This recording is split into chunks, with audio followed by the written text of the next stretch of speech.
Kalau kita membicarakan soal mata pelajaran sejarah, sebenarnya kan kita membentuk karakter siswa, membentuk pola pikir siswa agar mereka itu bisa berpikir historis. Artinya berpikir historis kan kita harus bisa mengetahui bagaimana kronologi dari suatu kejadian dari awal sampai akhir. Mau itu meluas dalam waktu, terus pendek dalam ruang atau seperti apa. Nah, untuk memupuk hal-hal mengenai bagaimana nasionalisme, bagaimana mereka bisa mencintai tanah air, bahkan bagaimana mereka bisa belajar dari sejarah dan bisa menjawab tantangan bangsa gitu. Sebenarnya mereka sungguh sangat butuh sejarah.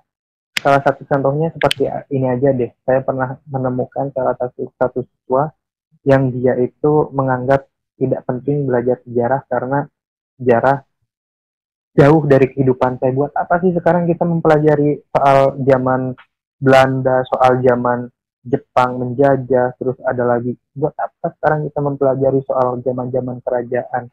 Nah, sebenarnya di situ kan ada ketidakpedulian bagaimana suatu ilmu yang dulu pernah diterapkan, suatu nasionalisme ataupun perjuangan yang pernah terjadi, suatu peristiwa yang begitu besar pernah terjadi di negara ini, di tanah air ini, di Nusantara ini atau Jawa Dwipa ini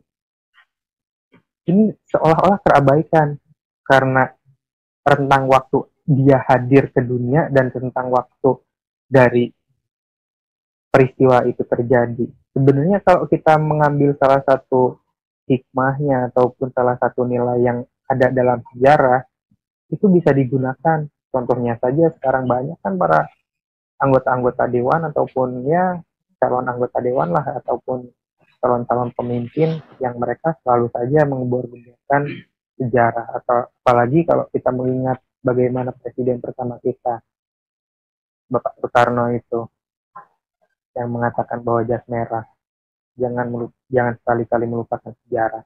Itu kan jadi hal yang harus kita perhatikan juga bagaimana sekarang kita bisa belajar dari sejarah. Bukan kita mempelajari sejarah, tapi bagaimana kita belajar dari sejarah.